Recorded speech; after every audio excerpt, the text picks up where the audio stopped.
now. Hello, good afternoon. Had a very strange message come up on my screen. I had to do some very fast editing. Welcome to the Midday Show. Good afternoon, Kate. Kate Greenhalgh, is that right? Yeah, Greenhalgh, that's right. Hi, nice to see you. Greenhalgh, okay, nice to meet you, Kate. So a year of dates. What's your website, first of all? Let's get that on the screen. It is a yearofdates.co.uk. Right. Now, dates or any kind of dates? Romantic dates. Excuse me.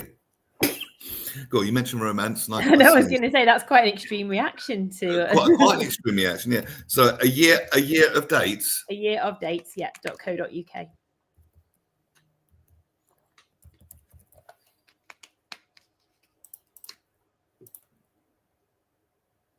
That's the one. That's the one. Tell us about a year of dates. So this started 10 years ago. My husband made me a date jar for Christmas, which was a glass jar filled with little envelopes, and inside each one was a date night idea. So I opened one every Monday, and we did what the card told us to do, basically. So we would spend a bit of time planning, time chatting about it. We'd be emailing each other during the day at work, saying, oh, we could go here, we could do this. And it just gave us something to look forward to, something to do and something to enjoy, and something to talk about outside the routine of, you know, who's doing what at what time, has the bin gone out, and is the dishwasher. Yeah, exactly. The mundane of everyday life. Yeah. And it was just something a little bit different for us to do. And like I say, some of the ideas and most of the ideas were quite kind of straightforward. But again, it saved that whole, well, we should do something. Oh, well, you decide. No, oh, you decide. Oh, I don't know what we should do or what we should watch or anything like that. So it just took out all that decision making, all that stress, and just allowed us to focus on actually enjoying time with each other and doing fun things. So that's kind of where it started. The very first envelope I pulled out was buy each other a £10 gift. And as you can imagine, I've just been given this really romantic gift for Christmas. I've got no idea what I'd bought John for Christmas that year because, well, I'm not the gift buyer in our relationship. And I wanted to blog about the dates because it was 2015 and that's what everyone was doing at the time, was blogging. That's how I was going to make my millions. So he bought me the domain name ayearofdates.co.uk so I could blog about the dates. And here we are 10 years later. It's now an e-commerce website. And we have made a product out of the idea. We've actually put it in a box rather than a glass jar. Very nice. And we can personalize them, so we can add names, we can add dates, and each one's got 52 sealed envelopes inside it. And again, the idea is couples buy them, or it's bought for a couple, and they open a card each week and enjoy some time with each other. So what kind of dates did you go on? And where do you get all these ideas from? How do you get ideas for a year of dates? I mean, most people probably couldn't think of 3. Well, like I said, none of them are kind of anything. Some of them are a bit more out there, but a lot of them are just quite bog standard. What we do, what John did was he managed to double it up by adding Kate makes breakfast in bed or Kate cooks a candle at dinner. And apparently John is in there cooking a candle at dinner too, but I don't think that one's even appeared yet. So apparently, you know, he doubled them up by using our names, but we can't do that. So I thought you said cooks a candle at dinner. I thought that's a bit out there. Yeah, that one's a bit more crazy. A strange food choice, yeah. Okay. So we used a lot of the ideas that he'd come up with. He actually ended up with about 75 ideas in the jar because he kept thinking of new ones after he'd put them in the envelopes and he couldn't take the old ones out. So we actually ended up with a lot more. So we were able to take kind of the best ideas of that. We've run competitions on Instagram for people to say, you know, what dates would you like in there and get some new ideas that way. But what we do now is we color code them. So a blue envelope is something you can do at home. Yellow is a night out or green is a day out. So again, it just helps people plan. If you've got a busy week coming up, it's the run up to Christmas or anything, you can plan the date around what time you have that week, what money you have available, that kind of thing. So they don't necessarily cost a lot of money and they can all be done, or some of them can be done in the comfort of your own home. So what sort of things are home dates? Is it picking something to watch on Netflix? Yeah, well, there's one is start a new box set. We've got do a jigsaw, which is always quite divisive because people either love it or absolutely hate it. But that's one of the ones we did and we found we really enjoyed it because you sit and chat or you have some music on and you're sitting and chatting while you're doing the jigsaw and it's just a nice kind of way to switch off. There's bake together, watch the sunset, pizza night. I think that is the biggest section, the at-home date. So again, like you said, it's not about spending a lot of money or going out. It's just making that quality time. You can do it in your pajamas when you get home from work. It's just kind of putting time aside and actually making the effort. So what are the sort of more out and about? What are the out there ones? Come on, let's get to the end. I think fly a kite is always quite an interesting one. That's something that no one's done for a long time. We've got things like we've got take a train trip. So again, it could be see how far you can get, or it could just be go to the next town. Be a tourist in your own town. So again, look around your own surroundings with fresh eyes. That's interesting, because there's probably loads of really interesting things in many towns, but we just don't see them. Because I get for granted. Yeah. Because I guess what part of the UK are you from? We're in Bolton, so just outside Manchester. Okay. Is there lots of good things to do in Bolton? Well, there is, and incidentally, we've just launched, working with the council, the Bolton edition year of date. So we have lots of other products as well as this. Well, this is our best-selling product, the weekly box, especially at this time of year. But we actually have probably around 40 or 50 other products that we sell that are variations on the date box. They're not all romantic. Some of them you can do with your mates. There's birthday versions. But we've just launched a Bolton edition, working with the council. And looking at lots of different areas in Bolton you can go to, and it's things like the theatres. There's a well-known theatre, like most towns probably have one theatre that's well known, but there's so many other ones out there that are doing amazing things that you just don't know about. So a lot of those cards, when it's location based, have QR codes on the cards, and you can scan it and go to a website where it will tell you all the different theatres, and you can have a look at what's on, because obviously we don't know when people will open the card, so we can't say go and watch a particular production, because you might not open it till for 6 months. But there's websites where you can then go and look at the different theatres that are there and find out what's going on. I imagine the council must absolutely lap that up, because most people don't speak particularly positively about the town they live in. And you're the complete opposite, saying, no, it's a good place to be. There's things to do. Yeah, well, I think a lot of towns are doing it at the moment, but Bolton is one of them that's doing a big campaign to kind of reinvigorate people's interest in the town, and they're doing a lot with local businesses. They've got a big campaign on at the moment called We Are Bolton, and it's about all the different things you can do in the town. It's known as the Hollywood of the North because there's a lot of filming that goes on. We've got a nice cobbled street, curved cobbled street with lots of old architecture, and a lot of filming happens in Bolton. So they're very keen to kind of push things that you can do. And we've got a local market. So one of them is, again, it's kind of cook a meal for each other, but go to the market and buy the ingredients there and see what you can make, because there's so much on offer locally that you can get. So yeah, it's thinking outside the box, I suppose, but keeping it inside the box at the same time. Very much so. I like that. So, and where do you get all the ideas from? I mean, do they suddenly, does it come as a download? You're like, oh, that's a brilliant idea, and then write them all down? And there is a bit of ChatGPT involved in the initial stages of come up with a list for us. But again, a lot of them, we do a Manchester and a London edition as well, which focus on different areas of London and different areas of Manchester to go and visit. We started with Manchester because it's on our doorstep. But again, there's things like go to the theatre and have a sports date in there, which you can tweak to then work across any place. So there's certain things that can work across all of the boxes. But yeah, we tend to start with a bit of a ChatGPT download, and then we go, no, we're not doing that. No, there's certain, we're not sending people there. No, that's not going to work. And then we refine it from there, and then we try and get people involved. Like I said, we've worked with the council on this one, so they were obviously aware of different things that we possibly didn't know about, so they've helped us. And with the London edition, we sent it to a few people who we knew lived in London and kind of ran it past them first. So it starts with how well was it received? How well was it received in London? Yeah, it's gone well. We launched it around Valentine's Day. Actually, we did launch it on Valentine's Day this year. We went down and did an event at Camden Market with a crumble company. They've got crumble stores in and around London, and we went down there and did a bit of a giveaway with them, and we were handing out cards to people who came in. Couples that came in on Valentine's Day got a free box if they came in together, or they got a card to take away, and we were there talking about the different products. So no, it's good. They're never going to be bestsellers, but because we personalize everything in house, we don't have to have hundreds of boxes sat around in case people order them. We just print to order.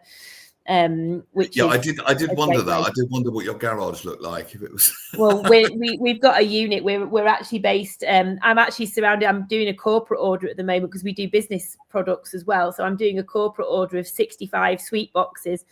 So it's a box filled with retro sweets, and it says "Have a Sweet Christmas" on the lid. And this company is sending them out to lots of businesses that they work with. So I am literally surrounded by boxes, sweets, paper bags, and then through there is complete Christmas craziness while we try and get all the orders out. I can imagine it must go crazy this time of year. Yeah. But good. I mean, it's great that something that just starts from one simple idea. Yeah. How can we have a decent date night? Because I suppose a lot of people probably don't plan dates, and they should. And they should. If they do, yeah. And if they do, they think, oh, we have to go out for an expensive meal and I need a new outfit, or, you know, and it makes it into a big event. And that's lovely to do every once in a while. And we've got a card in the box that says get dressed up and go out for dinner, but it's one card. It's not every week that you have to go and splash the cash and spend lots of money, because that isn't going to appeal to people. We do monthly versions as well, and we do a movie edition. We've got all kinds of different boxes going on that to hopefully suit as many different couples as we can. There must be a zillion variations on the theme. Yeah. It's like the chicken soup for the soul series, isn't it? It's like this. Yeah. It could go off in 1,000 directions. What box set did you watch, by the way, when you pulled the box set card? That is a very good question. It would have been 10 years ago now. So knowing us, it probably will have been something like the remake of Hawaii Five-0, or we're very different with what, and I think a lot of couples are, with what they want to watch. So it's finding something that you actually want to watch. We also rewatch things like Scrubs from the beginning again. So revisiting stuff that we've not watched for a long time, and The Big Bang Theory and that kind of thing is one that we can agree on generally, rather than you can't go wrong with The Big Bang Theory. Yeah. It's absolutely fine. Yeah. I actually do know some young scientists through my daughter, who is one, and I can tell you exactly where they got Sheldon from. Trust me. Yes. Oh, I can imagine. I'm looking forward to, our daughter's 10, so I'm looking forward to introducing her to all of these ones coming up. She's not interested at the moment, but it won't be long. It won't be long, will it? I'm looking forward to rewatching them all. Friends, particularly, I'm looking forward to getting her into Friends. She's called Phoebe as well, so Phoebe from Friends needs to. It's an excuse to watch a damn good box set, isn't it? Exactly. Yeah. I love this idea.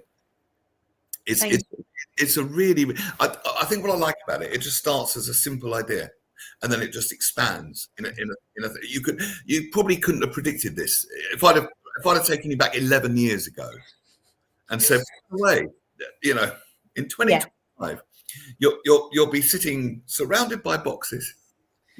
Yeah, no, it's kind of gone. Yeah, it's much bigger. When the thing is, we thought we'd be at craft fairs and makers markets, and we soon realised that online was the better place to be. You can reach many more people through a Facebook ad than you can standing on a cold stall on a December Saturday, trying to explain the concept to one person while 3 or 4 more people walk past. So yeah, that's so last century. Yeah, I mean, I enjoy doing it every now and again, but it's not something I do a huge amount of. I've done. I think people also have a natural cynicism against things like that. Oh, what they're trying to sell me? What I think it's that maxim, isn't it? People love to buy, but they hate to be sold to. Yeah, and it's very interesting though when you do it, the difference between the women's reaction versus the men's reaction. I've had men kind of come, I've explained it to them, and you can see them looking over their shoulder, then going, "Don't tell my wife about this. She'll want one." And I'm like, "Well, go and get her then, because that's who I need to speak to." And see him later on at the end of the aisle, going, "No, we don't need to go down that one. You can miss that aisle out. There's nothing down there for you." Yeah, I'm waving and shouting. They're going to have to plan dates, and she'll say, "Well, why didn't you do this years ago?" Oh, God, I can imagine. Yeah, well. 90% of our customers are women, I'd say, and what they do is they buy it, gift it to their other half, then take it back off him and start opening the envelopes. That's generally how it works, I think. So from a male point of view, it's the best brownie point gift you could get for her, because it's what she wants.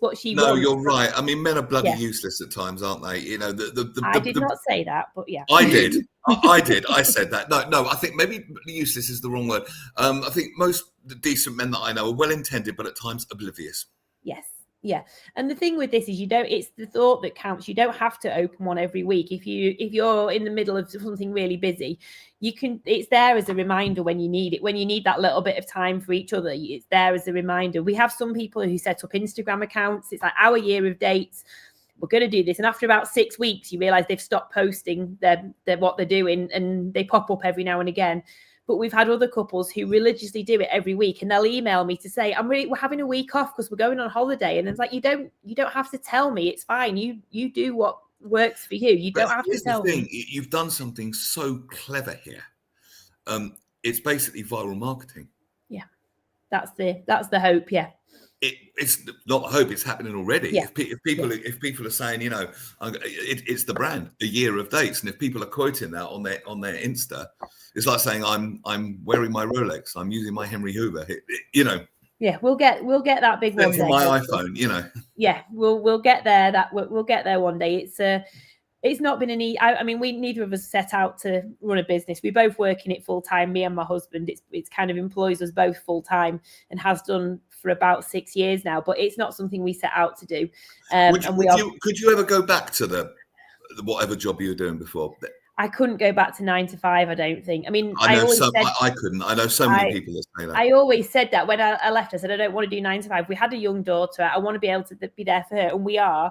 I mean, I'm going to leave at 3:00, pick her up from school, take her to a drum lesson, and then we'll come back here and pick John up because he'll still be at the office. And then when we get home, we'll chill out with her for a bit. And as soon as she goes to bed, we start working again. I think we work 24/7 now rather than 9 to 5, but we can pick and choose our hours. So it would be really ironically difficult. I have to ask, do you have any time for a date now? You're so busy helping everyone else get them.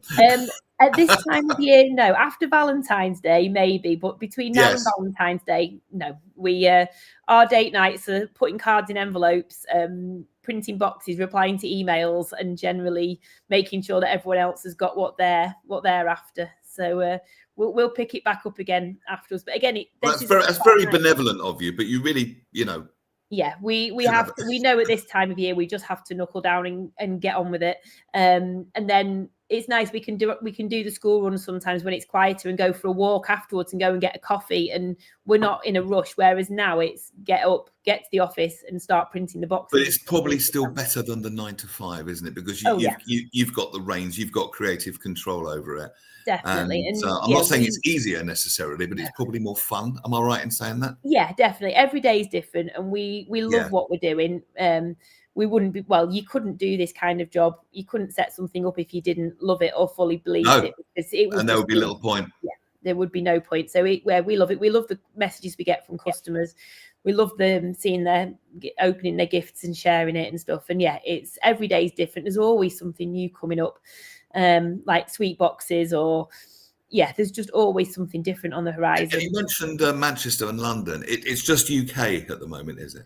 We do sell in America and Australia are quite a big for us. We sell a lot over there. We've actually created a dollar edition. So one of the dates in there is buy each other a £10 gift, because that was what was in the original box.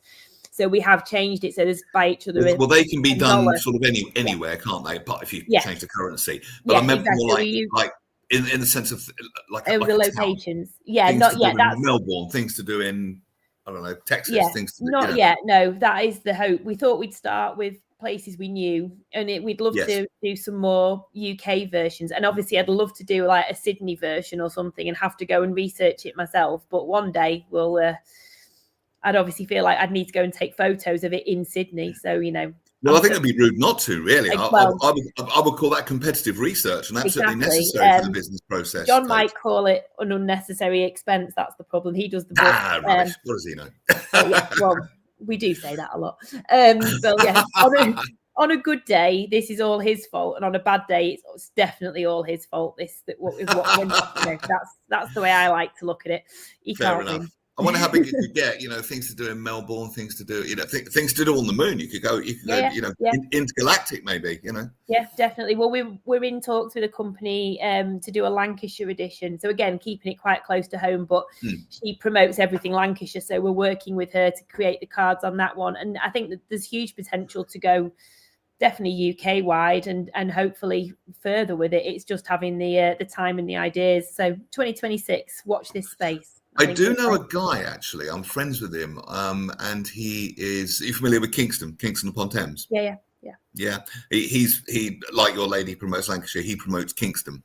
He started in lockdown. It was massive. He had nurses waving at the window of Kingston Hospital and dancing and all that sort of thing. He did ever so well. So I mean, I could hook you up if you wanted. Absolutely, yeah. No, that'd be brilliant. Yeah, that would be great. And I say we're happy to look at any location. Like I said, there's similarities in a lot of places like theatres and sports and that kind of thing. There's lots, but then there's the interesting ones you can put in that are very unique to each place. So yeah, no, absolutely, that would be brilliant. All right. I will do exactly that. Well, thank you ever so much for being on. It's absolutely fascinating. I love it's been a day of it for me. It's the second time this morning I've talked to someone who's got a super successful business that started smaller grassroots. That seems to be the theme of the day. So people need to go to www.ayearofdates.co.uk. Yes, please. We have got various offers. Obviously, Black Friday's coming up, so there's going to be various offers on over the weekend. And yeah, please have a look. And it's the same on social media. We're a year of dates on all the main social medias as well. All right. On the Facebook and the Insta. You on TikTok? Yep. Okay. Yeah. I am. I just try not to be too much because it just takes over your life. But yes, we are on. That is the thing. How do you? I must ask this because social media, you need it nowadays. Anyone that runs a business needs it, and some people are good at it. Some people aren't. I'm not particularly good at it.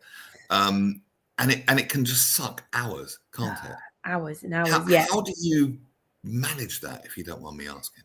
That's a very good question, and it's something that falls in my remit within the business. Like I said, John does the finance, he does all the technical stuff, he keeps the website running. I'm seen as the more creative one, and he likes to say I'm the face of the business, which is why I talk to you. I'm out networking and that kind of thing. I'm the one getting out and about. But yeah, it's difficult. You have to kind of, especially this time of year, it's difficult because I need to be on there at this time of year. It's about finding those time to just quickly post something and then move on rather than spend hours trawling. If you're spending hours trawling looking for something, you've not got anything to say. That's the way I look at it. Rather than post every day, I would rather post when I've got something to say. And if you post a picture of a box on Instagram, it doesn't get much. No one's interested. John John very rarely posts on social media, but he posted a picture of me the other week. And he put a big red circle around my head and arrows pointing to me, and then wrote a really lovely post about how amazing I was, which was wonderful. And that got so much reaction and everyone commenting and loads of people liking it. And I was just like, why? I can't put pictures of myself on with a big arrow pointing at my head. I can't do that every time I want to post. So I did kind of have a bit of a whinge on stories and say, if you could all just like the posts I put on as well, that would be lovely. But I think people like the personal touch, don't they? They do, but I can't just post pictures. I can't post personal pictures because I need to post pictures of boxes as well. It's just it's a catch-22. But I think people consume social media differently now. People are just scrolling just because they don't like something or they haven't interacted with it doesn't mean they've not seen it. So it's just about keeping it there and being front of mind, I suppose, and just keeping a presence there rather than spending hours curating what it looks like. And I'm much more likely to put a quick little snippet of behind the scenes on than a nicely curated box. I think people like that sort of thing. I mean, I'll never forget. It was when suddenly everyone could make $1 million on the internet overnight. You remember that time, those internet marketing days. And there was a bright new shiny thing every 10 seconds. Most of which didn't work. It was a weird time. It was a gold rush almost, wasn't it, back then? When it all started. But what nobody told you was it's just the same as running a business offline. They left that minor detail out when they sold it to you. But I always remember a guy, and he told the story at one of these seminars or pitch fests, as I called them. And he said, I used to write a very dry sort of business letter, and it was all right. But then suddenly I just included something that my daughter had done, something that she'd done. And I got so many more views. And ever since then, he had a real personal touch to it. And it was more the softer side of it, the more cuddly side, the more family side, the more sort of thing. And it really, really works. So. It is something that takes up a huge amount of time. But I've tried giving it to other people to do. And they don't do it right, basically. I like to do it myself because it's my business. It's what I've grown. And if they don't do it quite how I like it, then I get then I don't want to do it myself, but I don't want anyone else to do it. So I've but nobody can do it quite as well as you because only you know what you want to say. No one can be inside the business and feel it like you do on a day-to-day. Exactly. I mean, people are good, but you got to be really good to do that. Yeah. You know? I've never been able to quite hand it over. I have people who help me write the post sometimes in the background. So rather than just having a blank sheet of paper or a blank screen in front of me, I've got some content to use. But generally, like I said, it's more of an off the cuff rather than a scheduled, you must post every day. It's an off the cuff. What's happened? We've seen a box with a nice personalization message on it, and I'll take a quick picture of it, and then I'll come back to it a few days later and post it. Also really conscious of not ruining people's surprises. If they've ordered a box, you don't want to go on Instagram and see your box plastered all over Instagram with your names on it. So also very conscious of that. So it's if there's nice kind of like almost generic, like let's date more and fancy a date kind of text, then I'll share a lot more of those than I will the named ones. But yeah, you have to be a little bit careful. I don't want to ruin any surprises. And thank you for encouraging us to plan dates, because in all the relationship books I've read, it says a woman likes a man that plans a date, apparently. Well, I've sorted that all out for you. Who knew? Who knew? Who knew? Kate Greenhach, thank you so much. No all problem. the W's, ayearofdates.co.uk. I'll send you this footage, by the way. Amazing, thank you. If you want to use it for any shameless marketing purposes, you're really, really welcome. Excellent. I'm mindful of your time because you're probably, I can't see, but I can see one box behind you, and that's probably, you can probably see it. Oh, God. Oh my God. There's a few there. There's more over there. Yeah, it goes on forever. I believe you. I believe you. I absolutely take your word for it. Kate, it's been lovely. Thank you for being on the Midday Show. No problem. Thanks, Neil. Nice to meet you. Cheers. Good afternoon. Oh, just message me your email address, and we transfer the footage to you. Take care. Just a short one today, short and sharp for this Wednesday. Russ is on the mend. He's feeling better today. I'm pleased to tell you. And I'm on fairly safe ground to say he might be should be back on Friday. If not, the King of the Cravat will fill in, I'm sure. So Russ, possibly, and Phil, and Jonathan Baz, theatre critic extraordinaire, and Chantal Ricards as well, the Screen Queen, will be here on Friday. But in the meantime, thank you so much for watching the Midday Show. It has been absolutely lovely, and you take care.